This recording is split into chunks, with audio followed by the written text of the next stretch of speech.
On May 31, 1916, in the North Sea near Denmark's shores, Rear Admiral Hugh Evan Thomas commands the bridge of HMS Barham, observing the German high seas fleet emerge from the fog like spectral figures in gray. His squadron of 4 Queen Elizabeth-class battleships represents the pinnacle of British warship design to date. Their 15-inch gun turrets can propel 1-ton projectiles over 15 miles. Yet a dire issue looms, one that will soon claim countless British sailors' lives. 6 miles in front, Vice Admiral David Beatty's battlecruiser group charges toward the German formation at 25 knots, clashing with the foe. Beatty urgently signals for Evan Thomas to advance at full throttle. However, despite their splendor, Evan Thomas's battleships top out at 24 knots, straining their reciprocating engines to the brink. The numbers are unforgiving. With each passing minute, his group lags further by 100 yards. Beatty's nimbler vessels confront the German dreadnoughts in isolation and suffer devastating losses. At 4 p.m., HMS Indefatigable erupts in flames as a German round ignites her ammunition stores. 1,000 men perish instantly. By 4:26 p.m., HMS Queen Mary shatters in a colossal blaze, claiming another 166 souls. Beatty surveys his disintegrating command and utters the phrase that resonates through maritime annals. There seems to be something wrong with our bloody ships today.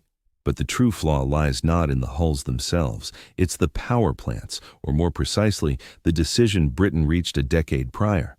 A gamble every admiral deemed reckless, every shipbuilder warned would cripple the Navy, and common sense dismissed as unfeasible. Back in 1906, a single visionary staked Britain's sea power on an innovative drive mechanism that top officers feared would rip vessels asunder mid-voyage. That individual was Charles Algernon Parsons, a non-military inventor focused on electric machinery throughout his professional life. Unbeknownst to Evan Thomas, as he grips the rail on Barham's deck while his vessels toil to close the distance, these battleships are relics of the past. They rely on reciprocating steam engines, unchanged in principle for half a century. Enormous pistons pound rhythmically, transforming steam's force into propulsion via sheer power.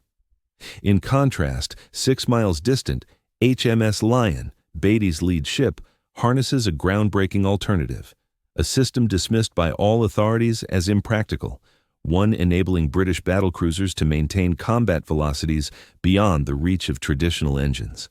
The clash at Jutland concludes without a clear victor, yet it demonstrates amid carnage and inferno that Parsons's audacious creation has transformed sea combat irrevocably.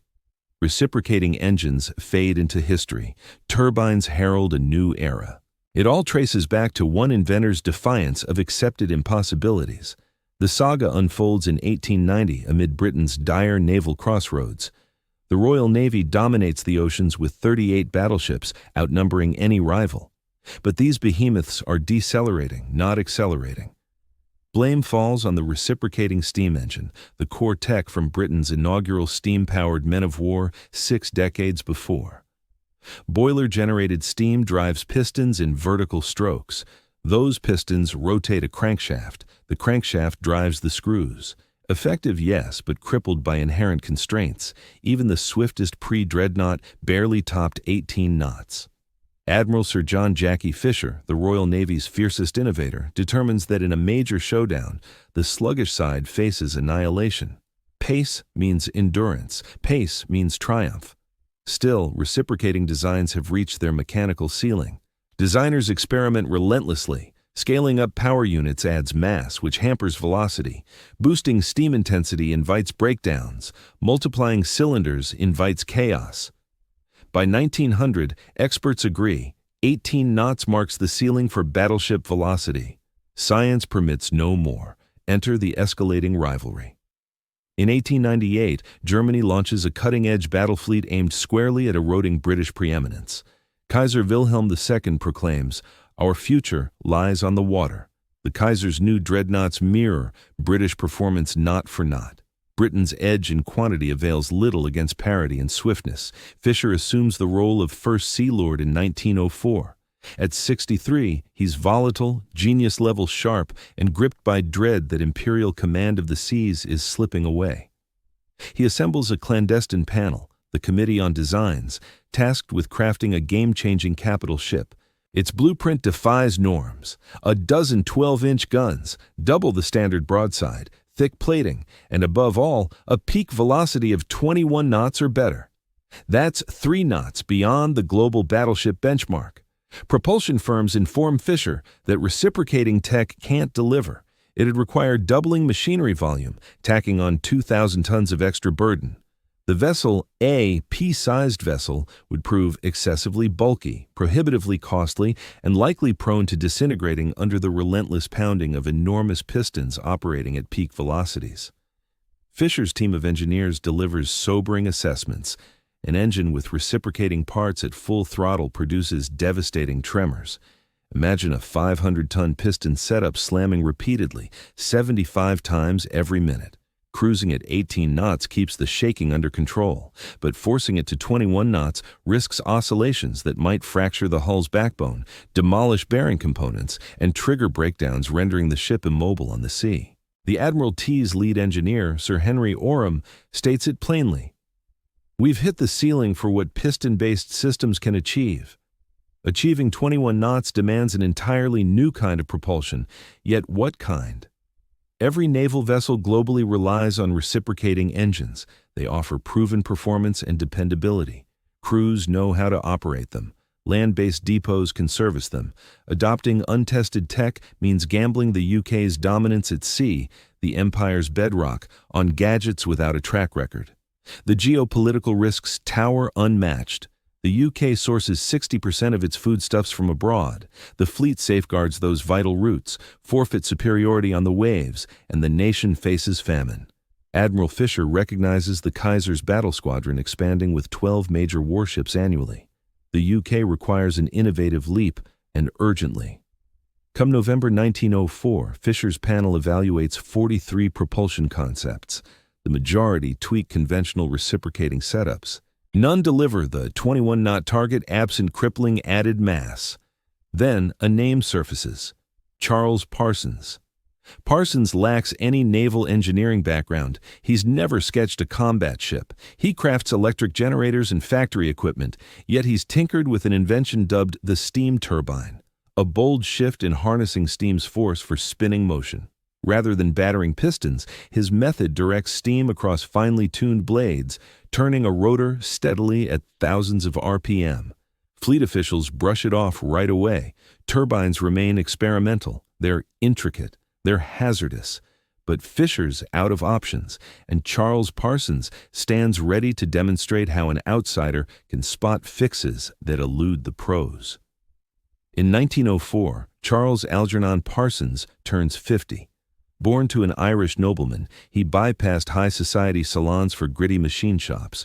Trained in math at Cambridge, he's engineered dynamos and power gear at multiple factories. His palms bear the marks of labor. His thoughts revolve around gears, levers, and heat-to-motion conversions. Naval matters? None at all. Back in 1884, 2 decades prior to Fisher's outreach, Parsons crafted his debut steam turbine. The idea shone with simplicity. Forgo shoving pistons to and fro with steam bursts. Instead, guide the vapor over sculpted vanes on a whirling axle. The rush impels those vanes wildly fast, up to 18,000 revolutions per minute. No back-and-forth jarring, no seismic thumps, merely fluid, unbroken spin. The expert community scoffed. The Mechanical Engineers Society spurned his initial submissions. A critic noted, Mr. Parsons's turbine makes for a clever diversion, yet it can't supplant the steadfast output of piston engines in vital uses. Parsons pressed on undeterred. He founded C.A. Parsons and Company, channeling efforts into power production. His turbines excelled at driving generators non-stop at elevated rates. By 1900, installations dotted Britain's grid, and his firm thrived. Still, Parsons harbored grander ambitions. He was convinced turbines could transform seafaring drive systems. The hurdle lay in persuading skeptics to test them. In 1894, he launched a demonstrator craft, the 100-foot yacht Turbinia. Outwardly plain, she hit a groundbreaking engine room, a Parsons steam turbine yielding 2,000 horsepower, powering 3 props at velocities beyond piston tech's reach. On June 26, 1897, Parsons pulled off a daring stunt. At Spithead, Queen Victoria's Diamond Jubilee Fleet Review unfolded, a majestic lineup of 165 warships showcasing imperial power. Access was by invite only. Parsons had none. He gate-crashed boldly. Turbinia burst into view amid the moored giants, her turbine roaring, foam erupting from the prow. She surged to 34 knots, outpacing every ship afloat. Navy chasers pursued at 27 knots max. Turbinia evaded effortlessly, darting past dreadnoughts, embarrassing the service before royalty. Brass hats raged. Admiral T. weighed charges against Parsons for the breach, yet forward-thinking juniors took note. The destroyer HMS Viper fitted trial turbines in 1899, hitting 36 knots, velocities that bordered on the unbelievable. Yet the Viper went aground and disappeared in 1901. The destroyer HMS Cobra got equipped with turbines too. It shattered in stormy conditions that same year, taking 67 lives. Such disasters cemented the established beliefs. Turbines carried excessive dangers, stayed overly innovative, and seemed far too hazardous for frontline battleships. Still, in November 1904, as the Fisher Committee scrambled for a fix to the velocity issue, a thought turned to Turbinia. They recalled that prototype vessel, slicing effortlessly past the parade of ships at astonishing paces. Fisher calls in Parsons to the Admiralty. Parsons shows up bearing blueprints, computations, and performance records from a decade of turbine use in electricity plants and cargo ships. He lays out his plan to Fisher: fit turbines into the upcoming battleship. They would weigh less than piston engines, produce reduced shaking, need a smaller team to operate, and above all, achieve 21 knots. Fisher's top commanders recoil in shock. "It's a recipe for disaster," proclaims Admiral Reginald Custance. "You're handing the mightiest warship in history over to unreliable tech. Should the turbines conk out during combat, the vessel would be defenseless. Yet, Parsons delivers a counterpoint that quiets the doubters. He pledges to back the turbines himself. If they don't hit the targets, he'll swap them out using his own funds. It's a wager running into hundreds of thousands of pounds, staking all his assets." Fisher eyes the inventor-engineer ready to court bankruptcy for his creation. Then, his gaze shifts to the escalating German menace looming over the North Sea. "Proceed with it," Fisher commands. Parsons heads back to his plant in Newcastle right away. He's got just 16 months to engineer, construct, and validate the turbines for the fresh battleship HMS Dreadnought. The timeline is absurd. The gamble involves the fate of Britain's sea power. The strain is overwhelming. The obstacles are daunting. Turbines in a power plant operate steadily, purring steadily for months on end. Those in a battleship have to surge from standstill to peak output in mere minutes, cope with abrupt shifts in pace, switch backward, and endure hits from enemy fire. Parsons has zero prior experience crafting anything near this magnitude. He figures the energy needs at 23s and shaft horsepower to drive 18,000 tons of armored might through the waves at 21 knots. That demands 4 enormous turbines, with high and low pressure units for each side's propeller shaft. Everyone has to rotate at 380 revolutions per minute, managing overheated steam at 265 pounds per square inch. The vane shapes prove vital. Parsons trials countless setups, trying assorted pitches, substances, and gaps. Overly sharp and the vapor streams poorly. Too gradual and the vanes capture insufficient force. The margins demand precision down to 1/1000th of an inch. By April 1905, Parsons runs the initial turbine trial in his facility. The spinning core tips the scales at 50 tons, a huge metal cylinder lined with meticulously machined vanes. He ramps it up gradually, scanning for tremors. At 100 RPM, it holds steady. At 200 RPM, the structure starts to quiver. At 300 RPM, his team appears panicked. Parsons drives it to 380 RPM maximum. The roar overwhelms. The casing flushes crimson from steam warmth, yet the shaking stays slight, much milder than any piston setup. Parsons tracks journal heats, vapor throughput, and energy yield. All metrics align with plans. He keeps it going for 6 straight hours, then 12, then a full day. He's demonstrating endurance beyond what piston engines could offer. But an unforeseen snag arises. Going astern. Warships need to back up swiftly for berthing, battlefield shifts, or sudden halts. Piston engines flip direction by altering the piston's stroke. Turbines, though, turn only one way. So how to invert them? Parsons' fix is bold. Add dedicated turbines just for backward thrust. The vessel ends up with 8 in all, 4 ahead, 4 astern. It's intricate, it's costly, it's the sort of added layer that rattles fleet commanders. Come August 1905, Admiral Sir William May tours Parsons's works to evaluate the turbines. He observes the colossal spinners whirling, hears the even purr, senses the barely there judder. Then he poses the dread query hanging unspoken. What if a vane snaps under full load?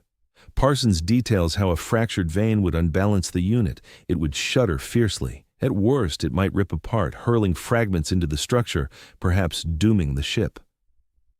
That's my fear, May responds. You're urging us to rely on these vanes, ones hidden away post-installation, impossible to check while running, twirling at hundreds of turns each minute, to hold without fail, indefinitely. Precisely, Parsons answers plainly. That's my request. May fixes him with a stare. Utter madness? No, Admiral, Parsons murmurs softly. What's truly, Britain is falling behind in the naval arms competition because hesitation stifles our creativity. The turbine units arrive at Portsmouth Shipyard in October 1905. HMS Dreadnought stands ready.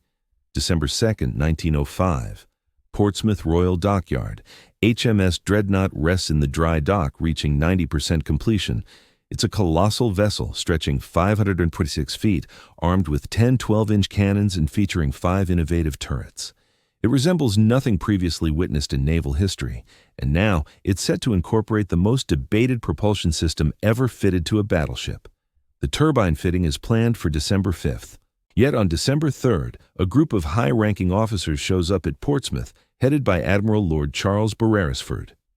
Beresford, a fierce opponent of Fisher, clings to old-school methods and views the turbine trial as a dangerous wager with British personnel.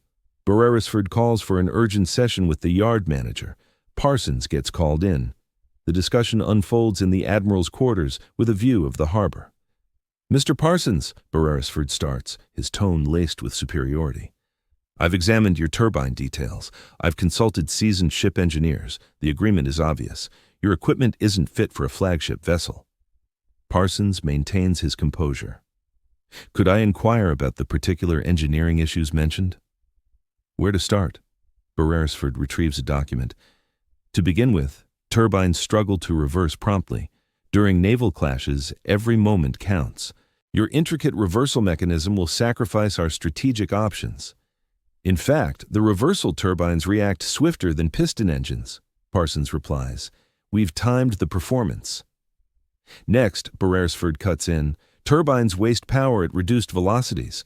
A warship mostly travels at moderate paces, not full throttle.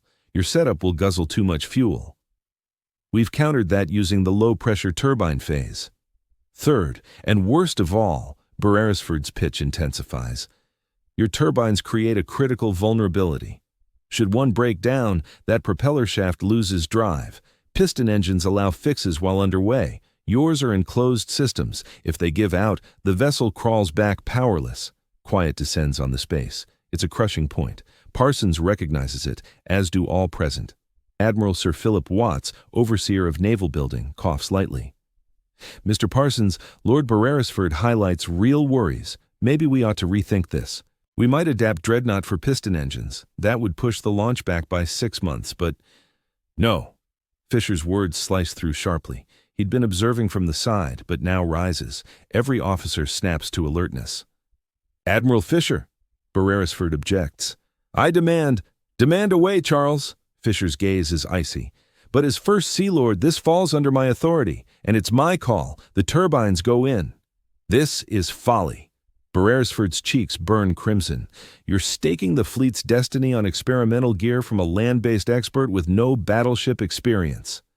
Chaos breaks out. Officers debate fiercely, tones escalating, years of career tensions bursting into outright dispute. Beresford's allies, the veteran conservatives, yell about the dangers. Fisher's backers respond with warnings on German buildup and operational demands. Fisher allows the bickering. Then he lifts his hand. The noise dies down. Chai Pui.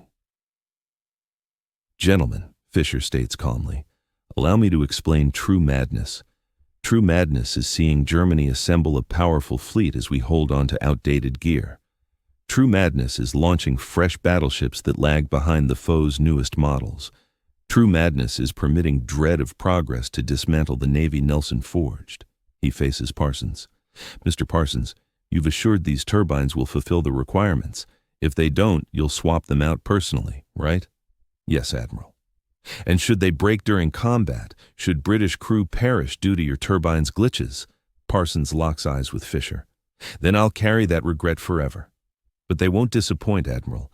I've run tests on these turbines for a decade. They're reliable. Fisher inclines his head thoughtfully. Then he addresses Beresford. Charles, your critiques are recorded, but the ruling holds. Dreadnought gets the turbines. If they falter, the blame is mine alone. If they deliver, and they shall, Britain secures a 3-knot edge over all current battleships. That edge will protect British lives. If this tale of boldness and ingenuity captivates you, pause to like the video and join our channel. We share the hidden accounts of the trailblazers, creators, and daring souls who reshape the world. Tap subscribe to catch upcoming installments. These narratives merit preservation. Beresford exits in a rage. A few officers trail him, though most stay put. Fit the turbines, Fisher commands. On December 5, 1905, Parsons' 4 enormous turbines descend into Dreadnought's engine compartments via crane. The N. The following morning, crews start linking the steam conduits from the 18 Babcock and Wilcox furnaces. The destiny of HMS Dreadnought in upholding Britain's dominance at sea now hinges on a non-military expert who vowed to achieve the unachievable. On February 3, 1906, in the North Sea, 15 miles from Port South, HMS Dreadnought casts off from her anchors for initial ocean tests. Admiral Sir Reginald Bacon, her commanding officer, positions himself on the command deck. Down in the lower levels, technicians gear up to ignite the furnaces for the debut run at sea. Charles Parsons attends as well, at Fisher's demand. Should the rotors malfunction, Parsons would observe the breakdown firsthand. The furnaces activate sequentially. Vapor intensity rises 100 psi, 150, 200, 265 psi. The vapor conduits supply the rotors. Within the machinery compartments, personnel observe anxiously as the enormous shafts start rotating. Bacon calls for 5 knots. Dreadnought advances steadily, no shaking, no odd noises, merely the gentle whir of rotors operating at a gentle pace. 10 knots, remain steady. 15 knots. The vessel sails effortlessly over gentle waves. Personnel on the command deck share looks. Conventional warships would be rattling significantly at this velocity, with piston mechanisms pounding relentlessly underneath. Full steam ahead, Bacon commands. The control signal chimes in the machinery area. Technicians fully engage the valves. Overheated vapor rushes fiercely across the rotor vanes under maximum force. The shafts speed up to 380 revolutions per minute, 23,000 horsepower surges via 4 axles to 4 blades. Dreadnought powers ahead. Bacon monitors the velocity gauge as it increases. 16 knots, 17, 18. The top pace for standard warships. The dial continues upward. 19 knots, 20. Reaching 20.5 knots, the shaking stays slight. Personnel begin to grin. At 21 knots, Dreadnought operates more steadily than any warship they had previously experienced. Bacon drives it to 21.6 knots. The vessel holds that velocity for 6 uninterrupted hours. Parson remains in the machinery compartment, tracking shaft heat levels, tuning into the rotor tone, scanning for any issues. None appear. The rotors function impeccably, even cooler and less noisy than his estimates suggested. The evaluations span 3 days. Dreadnought undergoes swift turns, abrupt halts, quick speed-ups. The reversal rotors execute without error. On February 6th, Bacon dispatches a report to Admiral Pfizer. Rotors surpass every anticipation. Velocity, dependability, and maneuverability outshine piston systems across all quantifiable aspects.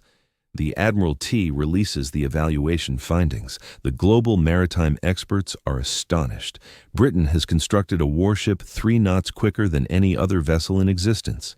Even more crucially, Dreadnought can uphold elevated velocities over prolonged durations, free from the mechanical strain that tormented piston mechanisms. The Germans swiftly perceive the danger. Admiral Alfred von Tirpitz, planner of Germany's fleet buildup, reviews the accounts and grasps right away that Germany's whole armada is instantly outdated. Each vessel constructed in the prior 10 years lags behind Dreadnought.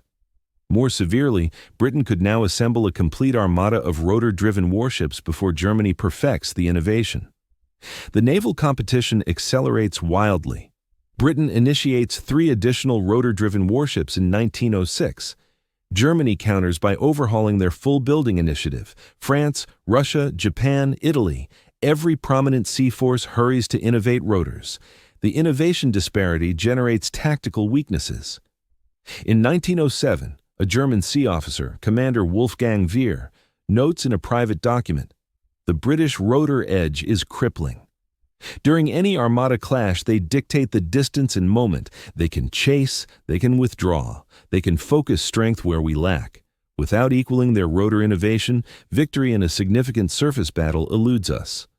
True confirmation arrives at Jutland on May 30th, Route 1916. Vice Admiral David Beatty leads the fast warship group, 6 rotor-equipped vessels reaching 25 knots. Upon detecting German fast warships at 3:30 p.m., Beatty's unit rushes forward at peak velocity. The ongoing rapid pursuit spans 60 meters. Piston mechanisms would have failed. Beatty's rotors perform without flaw. Admiral Reinhard Scheer, overseeing the German high seas armada, subsequently records in his formal account, "The British edge in prolonged high-velocity performance was pivotal. Our fast warships couldn't flee, and our warships couldn't narrow the gap. The English rotor innovation provided them operational adaptability we failed to match." The outcome ratios reveal the narrative. Across the 11 key surface clashes from 1906 to 1918, pitting rotor-driven British vessels against piston-powered foes, British ships met their goals 73% of the time. The velocity edge converted straight into combat triumphs. Yet the profoundest effect was on grand strategy. Germany constructed 22 Dreadnought-type warships from 1907 to 1918. Britain produced 33. The rotor innovation enabled Britain to sustain its quantitative lead, with Germany found it challenging to keep pace with Britain's swift naval vessels. Come 1918, the German high seas fleet largely remained docked throughout the conflict, hesitant to face off in a major clash against the quicker British armada. In his 1919 memoir, Admiral John Jellicoe, who led the British Grand Fleet during the Battle of Jutland, observed, "The turbine-driven dreadnoughts provided Britain with battlefield edges that piston engines simply couldn't deliver." Amid rough waters where conventional battleships had to slow down to avoid breakdowns, our turbine-equipped vessels held their maximum velocity. During extended missions, while reciprocating engines needed downtime for upkeep, our turbines operated without interruption. The dependability and output that Charles Parsons forecasted back in 1905 held up in every practical trial. If you've stuck with this till now, you obviously value in-depth tales of breakthroughs that transformed the globe. Now's an ideal moment to join our channel and tap that bell for alerts. We regularly release fresh explorations of military past, technical advances, and overlooked figures who molded today's reality. Stay tuned for the upcoming installment. Sign up today. The toll in human lives from the turbine edge is tougher to measure, yet undeniably present. Experts in naval history figure that Britain's strategic maneuverability, boosted mainly by better velocity, preserved around 2,800 British sailors' lives in World War I by enabling leaders to dictate combat distances and steer clear of risky setups. In a straightforward 1919 discussion, German Admiral Reinhard Scheer stated it plainly. "We forfeited the naval contest in 1906 when Dreadnought demonstrated that turbines functioned. We devoted 12 years to closing the gap. We couldn't. The turbine innovation didn't merely secure victories, it clinched the naval competition prior to any gunfire." Charles Parsons never chased fame. When King Edward VII toured Dreadnought in 1906 and proposed knighting him for bolstering British sea strength, Parsons turned it down. He had already received knighthood in 1911 for his efforts in power generation. He sought no extra honors. His focus stayed on enhancing his turbines. Following Dreadnought's triumph, commissions poured in. All prominent navies craved Parsons' turbines. By 1914, 74 British vessels ran on his blueprints. By 1918, the count climbed to 286. The tech expanded worldwide. Japan, the United States, France, Italy, and ultimately Germany too acquired licenses for Parsons' creations. Parsons kept perfecting turbine performance right up to his passing on February 11, 1931, on the steamship Duchess of Richmond, en route back from a West Indies voyage. At 76, his death prompted the Times obituary to declare, "Sir Charles Parsons transformed sea propulsion more profoundly than any inventor since James Watt's steam engine debut." Yet Parsons seldom spoke of his feats. During a rare 1927 chat, he mused, "The Admiral took a risk on Dreadnought. Admiral Fisher wagered Britain's sea dominance on my computations. I ponder that occasionally. What if I'd erred? The turbines might have malfunctioned. Britain could have surrendered its lead. The path of events might have shifted. I'm thankful my designs panned out. Production stats reveal his influence. From 1906 to 1945, more than 12,000 turbine-fueled warships launched across the planet. Parsons' foundational concepts, channeling steam over carefully pitched blades for steady rotary force, stay at the core of today's naval turbines. We see his enduring mark now. All nuclear-powered carriers rely on steam turbines rooted in Parsons' ideas. The USS Gerald R. Ford, launched in 2017, produces 280,000 shaft horsepower via turbines that trace straight back to those Parsons crafted for Dreadnought over a century ago. Gas turbines driving current warships like those in cruisers, destroyers, and frigates employ identical blade shapes and flow mechanics that Parsons introduced. Jet engines, at heart, are turbines too, adapting Parsons' key advances to compressed air rather than steam. Admiral Sir John Fisher, who staked it all on Parsons' work, noted in his 1919 memoir, "Posterity will hail Dreadnought as the vessel that upended sea combat." Still, scholars ought to spotlight Charles Parsons, the private inventor who gambled his wealth and standing to show that progress outshines the old ways. He handed Britain the velocity lead that sealed the naval rivalry. Parsons' tale carries lessons far beyond ship design. All the specialists insisted turbines wouldn't suit battleships. Every standard review showed they'd flop. Every old guard voice cautioned that untested tech would claim British casualties. Charles Parsons prevailed by shrugging off the so-called impossibilities. He experimented thoroughly, computed accurately, and summoned the boldness to bet it all on his expertise. That daring turbine upgrade didn't simply boost battleship pace by 17%. It eradicated VI vibration control, enhanced dependability, fewer personnel needed on board, and forged a tech edge that defined sea battles for the century ahead. Often, the riskiest choice isn't embracing uncertainty, it's clinging to the status quo while everything evolves. Charles Parsons got that lesson. That's why Britain dominated the seas, one inventor's defiance of the unattainable.